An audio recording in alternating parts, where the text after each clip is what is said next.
as always, thank you guys for joining me here on this episode of Charge It to the Game. I don't know what installment this is. Honestly, I don't really care at the moment because I'm still trying to gather my thoughts and feelings. But before we get into any of that, you all know when I began this channel, it was always about having a space to come on and express my feelings about this team. Unfiltered, raw, however I felt, whenever I felt. So, it's a little sporadic, but I think that's the beauty of it. If you want to see me regularly, you know that there are two other outlets that I contribute to with the Charger Chat Pod and Lightning Round Podcast on YouTube. But this is always, or was always meant to be a space to where I could just come to you candidly, not super polished, and essentially just vent however I felt. And I never wanted to get to a point to where I was going too far on any other platform. I respect all my buddies that allow me to utilize that platform and contribute to them. So out of respect, I monitor what it is that I say and try to be as balanced as possible. Here, though, I mean, you guys can reply with whatever you feel. You can spew hatred. You can agree or not. At the end of the day, you know what the saying is here. Like, you can agree with me or not. All I ask is that you do your own research to have an educated, informed opinion. And if you don't, at the end of the day, feel how I feel. It's all good. Charge it to the game. Y'all know it. You know the spiel. So, with that said, let's get into this, because as a fan of this team, an avid supporter, over 2 decades, yesterday's probably one of the most embarrassing moments as a Charger fan that I've experienced. And there have been quite a few, but one of these that makes this stand out as probably like a top 3 moment is the fact that there's no rhyme or reason for any of this.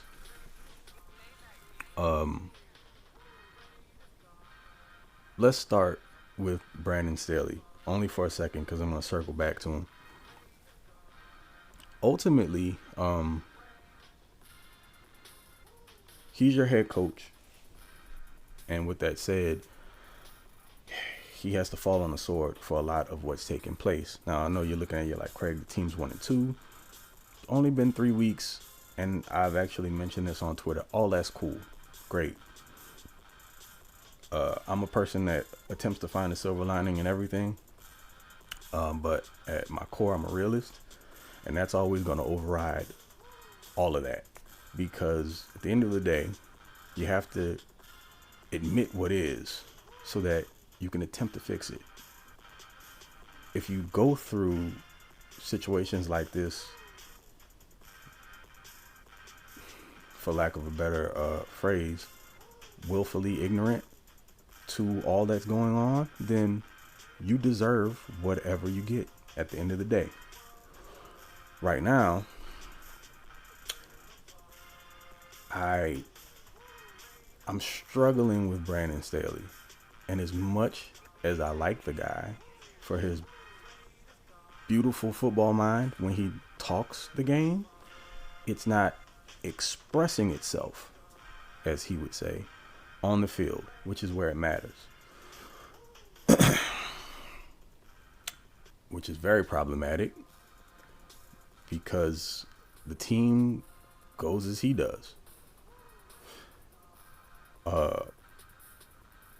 What I'm struggling with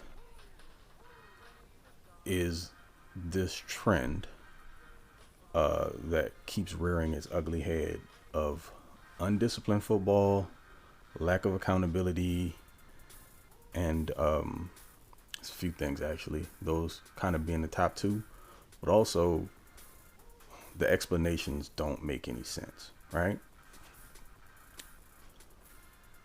I said I was going to get to Staley later, but I guess this is where I've landed, so dig into it a little bit more. His post-game presser was really troubling to me. He seemed a little flustered. Some of his answers didn't add up, and almost felt like he couldn't be honest. A little bit of comic relief for y'all here, because I don't want this to be super serious, but it's probably the direction it's going to go in anyway. I had a buddy of mine text me every hashtag Go Get Daboll post I made on Twitter off season before last. And if I didn't know the dude loved me, I'd probably be questioning our friendship right now. Because made me wonder, Lo, did you have these in the tuck just waiting for an opportunity to let it off? Because the fact that you were able to screen grab all of those and just shoot them off to me so quickly post game means you've been waiting on this moment. But that's how we joke with each other. So that's not me saying that right now I wish we hadn't hired Brandon Staley. But there's just some stuff that's starting to rear its ugly head that has bothered me about him in the past a little bit, but I've been able to overlook it because I respected just his thought process about football and how he says that he wanted to attack it. But there's some stuff that's starting to come to light a little bit more that I put on the back burner about addressing that I can't anymore, because now you're hearing reports about it and guys not buying in to the philosophies. And let me tell you what I think, because again, I don't work in the organization. I don't have close ties with anyone within the organization. I mean, you know, over at Lightning Round Podcast, we have Garrett, who has a connection with someone in the building, and so yeah, might be privy to some inside stuff here and there. But that's not what this opinion is about for me. This is just from the eye test. Forget all the statistics. I know there's a time and a place for that. This is strictly from what I see and what I've gathered over time. Sometimes Brandon Staley comes off as a very intelligent fan, more so than he does a coach. When I say fan, you hear him speak so glowingly about certain guys on the roster. Derwin James, Justin Herbert, Sebastian Joseph Day, like his guys. His guys are his guys. It's almost to a point of obsession about them. And I can honestly understand why that might rub some dudes in the organization the wrong way, because there clearly seems to be favoritism about some of the players. It's even shown itself in the way that they've constructed the roster. Some of the off-season moves, some of the stuff where guys seem to have earned spots that don't get them, some that keep their spots having not actually earned them. So it makes you wonder a little bit. And I've always felt this way. How much say-so does Brandon Staley actually have over the roster? And if he does have majority, why are some of these decisions being made? Because not all of it can be about on-field performance. Can't be. Doesn't add up. So you could understand why there may be some rumblings within that locker room about whether or not they can follow this guy. But let's get into some, I guess, stuff that I witnessed about this game and some of the things we all know. Let's get this out of the way. If the Chargers find a way to, again, like I said, resolve all this, and we're looking back down the road, and you come back and say, Craig, look at where we are now. You know, you were complaining about this all the beginning of the years. Like I said before, man, we can't practice revisionist history. What exists now is what exists now. What happens in the future doesn't change what is going on today. You can't pretend like this team isn't horribly flawed presently. Look in the first 3 weeks. You beat a Raiders team that's currently 0-3. And you almost allowed them to come back. You go to KC, you play a rough game that you probably should have won. You had some really bad calls go against you. Understandable. Should have still had that game. Oh, by the way, that Chiefs team just lost to the Colts yesterday. Same Colts team that got blanked by the Jaguars team that beat your socks off yesterday as well. So you knew you couldn't take them lightly. And now suddenly the Jaguars appear to be the real deal. And apparently all it took was real coaching. You notice a trend here? There's issues with leadership and game management, play calling. It all comes from coaching. We're in injury hell. What's new? If you've been a Chargers fan for any significant period of time, you've become accustomed to this. Star players going down and not having much depth behind them to fix things. Or I guess just tread water, should I say. Before today, had J.C. Jackson with a sore ankle, and you look back and you feel like maybe he shouldn't have played in the KC game, but hindsight 2020, so can't really do that.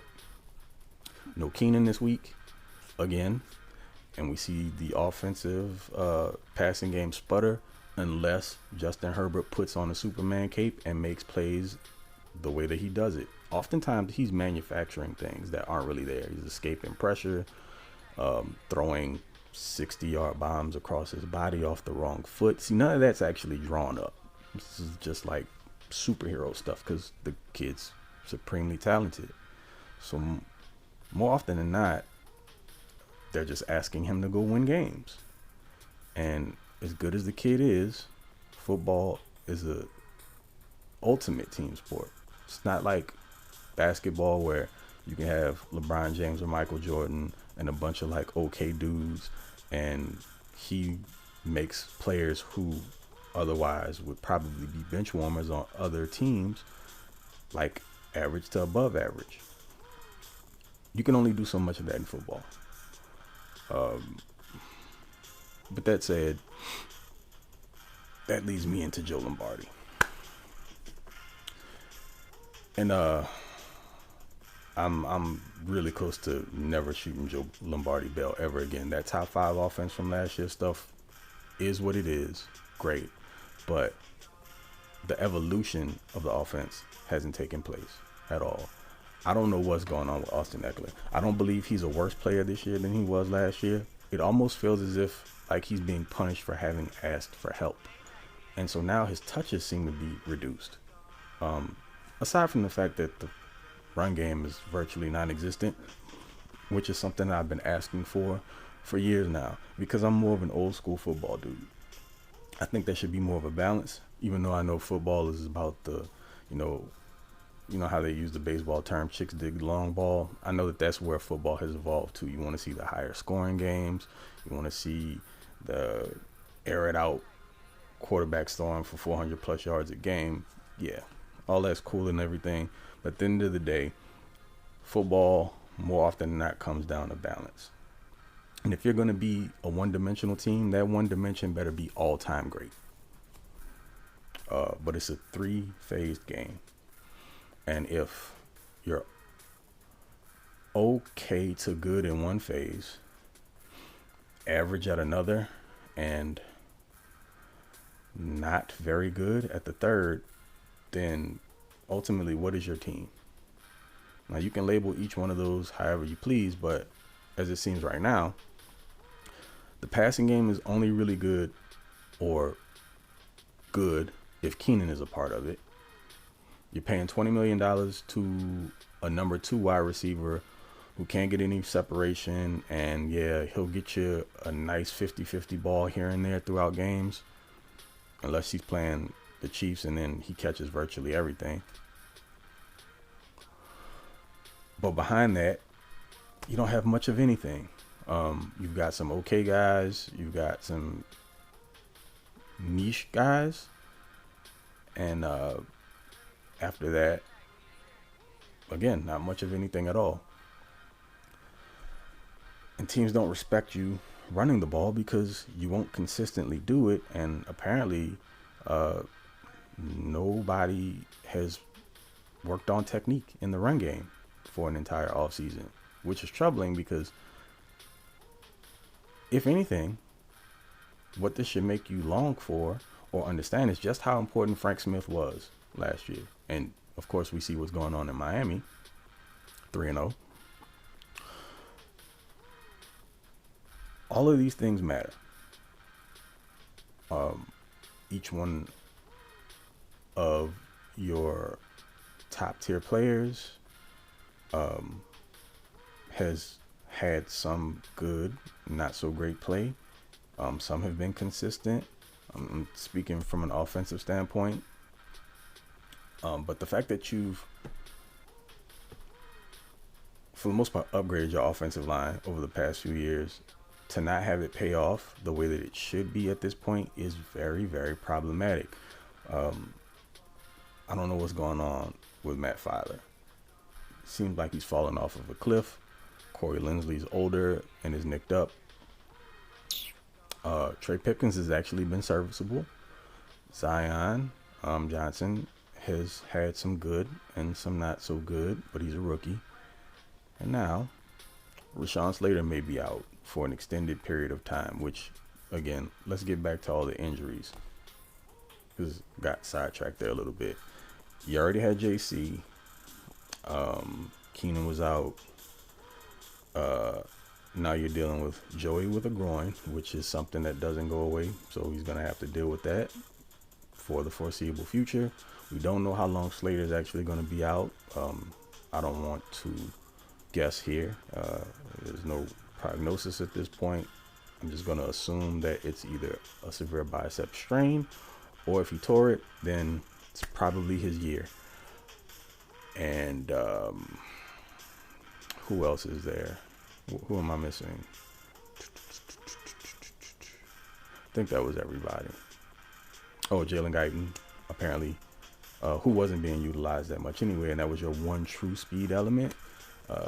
Supposedly has a severe knee situation, so if you lose that, then you don't really have any speed at all. And I know what name you're going to bring up, but I can tell you right now, more quick than fast. You can watch the game to see exactly what I'm talking about. So the lack of quality depth in the wide receiver room is rearing its ugly head, and this is not about to be an I told you so segment, but here it is.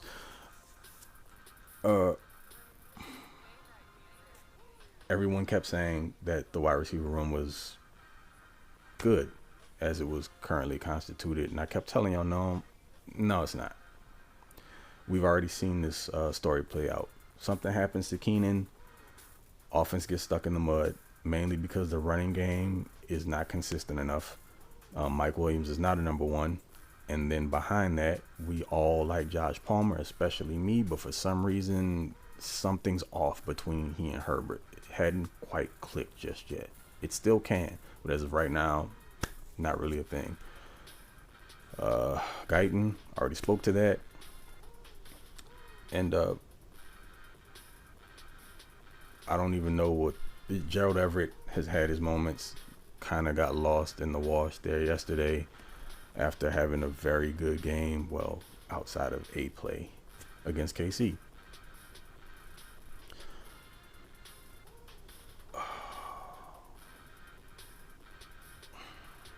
I know I'm all over the place right now, but this is just how my, literally I'm having word vomit, and it's just coming out the way that it is because it's the way that it's on my mind. I haven't had my morning coffee yet, so bear with me. Outside of the injuries and the lack of quality depth at certain positions,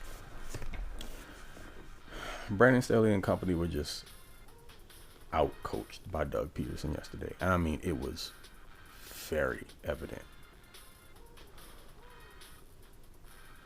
For a man who speaks to defense so eloquently and has such a fantastic understanding of it, I don't quite get the lack of adjustments, especially in the second half. It always seems like no matter what happens in the first half, the other teams seem to come out and make adjustments in the second, and the Chargers kind of have a tendency to stick with what worked in the first, which is fine as long as it still works. But at some point, when it's not, you have to stop beating your head against the wall. Defensively, I saw way too much off coverage in situations where the Jags would just adjust and run short crossers, slants, and outs, and just eat up chunks and chunks of yards. Once Bosa went out, there was no pass rush. They couldn't manufacture any. Interior pass rush still is virtually non-existent, and I've always been a proponent of this, and I tell you over and over again, having guys off the edge is great. If you got nothing coming up the middle, that's first and foremost, that's the most disruptive thing to a quarterback. If you force him out of the pocket or make him feel it up the middle of the middle of the offensive line, that is what disrupts the passing game more than anything. If you get around the edge, I mean, the tackle can just barely get in the way. If the quarterback has any pocket awareness at all, they'll just step up and avoid it.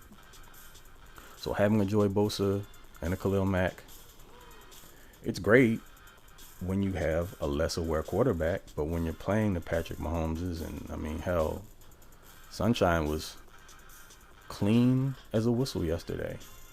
I mean, after Bosa went out, there was nothing. I mean, Khalil Mack didn't really show up in that way. Had a couple of good run stops there in the later portion of the game. So did Sebastian Jones today. But as far as the pass rush is concerned, still nothing. Had all day to maneuver. Just no adjustments made after that. I didn't see anything. I mean, I haven't rewatched the game. Honestly, I probably won't. So if I'm wrong and there weren't a ton of like twists and stunts being run, or there were, then fine. They just didn't get home. And defensively, overall, it's just a severe lack of fundamental play. Tackling is still bad, particularly in the open field. If a receiver or running back has a defender square up, it's almost a guaranteed missed arm tackle for a play that maybe should go for 1 or 2 yards. Almost always turns into like 6, 7, 8. It's disgusting. Along with playing wide receiver back in the day, I also played a little safety. Let me tell you a little hint. Something that I was always coached. Wherever a man's hips goes is where the man has to go. So you shouldn't be falling for head fakes, shoulder fakes, none of that stuff. If you're square with a dude, you should be looking at their torso, lower half, hips. That's lower torso, hips. That's what you want to try to key in on. If you keep your eyes on it, you won't lose them, because wherever that goes, their body has to go, has to follow. It's the way that it works. I don't know if the Chargers defenders have gotten that memo. Harder to do when you're going against a shorter guy, but basic rule of thumb for the most part is you want to follow the hips, lower torso area.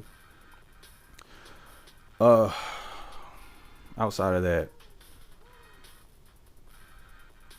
just looking through some of my notes, yeah, poor angles, non-aggressive.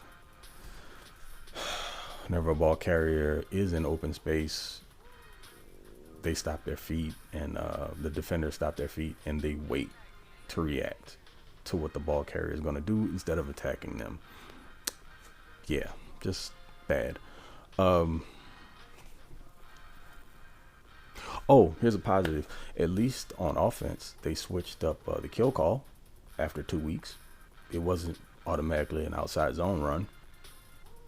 So, I mean, there's something to be happy about, I guess. All in all, that's it. I don't really even want to talk about this very much anymore, because I'm honestly still kind of sick to my stomach about it. It's been nearly half an hour I've been on here ranting. Let me just put it this way. Something significant has to change. Brandon Staley has to own what's gone wrong and make some pretty significant adjustments here. Somebody's going to have to get thrown under the bus. If he doesn't want it to be him, probably going to end up being Joe Lombardi at some point, because again, this isn't politically correct. The Tourette's-like offensive play calling is disgusting. Not exactly sure why Lombardi self-sabotages drives by calling these dumb trick plays and or reverses that almost never work, and they seemingly come to start drives off or after one of two plays have worked effectively. You don't run the ball twice, get a first down from running, and then decide, hey, this double screen or reverse seems like a good play call right here. Kills all momentum. Oh, and by the way, your running game doesn't get going, and you have a quarterback that's playing with busted ribs, and his current tackle situation is that of Trey Pipkins, who's been okay, and now Storm Norton protecting his blind side. What could possibly go wrong? Justin Herbert being in with the team down, 28 points or whatever it was, just ridiculous. I don't care if he wanted to be in. That's your franchise, and as your head coach, or as a head coach, you have to save him from himself. It's not rocket science. I think he garnered all of the support he needs from his teammates. They believe in him after what he soldiered through last week in KC. He didn't have anything to prove this week. They believe in him. Pull him. What was the point? Again, that's it, man. I'm trying not to go in because ultimately, at the end of the day, through 3 weeks, this is where we are. We haven't gotten far enough into the season to where I could really go jaded and dig in the way that I feel like right now. I'm just trying to be logical about the situation. Yeah, it's only been 3 weeks, but like I said before, it is what it is right now. So we're dealing with what currently exists. If this doesn't get fixed, you're going to see a different side of me. And it's not the one that I really want to show, but it's going to be the brutally honest side where I don't care about sounding logical. Right now, it's 3 weeks. There's a lot to contend with. But what the next few weeks is going to show is the true level of coaching associated with this team. And some stuff's going to get exposed. Sky isn't quite falling yet. But I looked up and I saw a couple cracks. With that said, again, I appreciate you guys. Thanks for tuning in. Jump in the comments. Say whatever you want. Ultimately, you don't have to agree with me. You can disagree. I don't care. I don't. This is what I feel. This is what I'm viewing with my eyes. So these are my takeaways. And you should have your own. But per usual, just make sure you're looking into it with clear vision. Take off those bolt colored glasses and look at this for what it is. If you still don't agree with me, all good. Charge it to the motherfucking game. Till next time, man. Hopefully feeling a little bit better and have some more good things to talk about. Houston's coming up this week. I thought I was going to be able to attend the game. I'm not, though. I have to travel again. Have an event that I have to be a part of that I kind of forgot about. So I'll be watching, though. And I'll be back. But like I said before, you know what it is. Charge it to the game. Catch y'all on the next one. I'm out. Gone.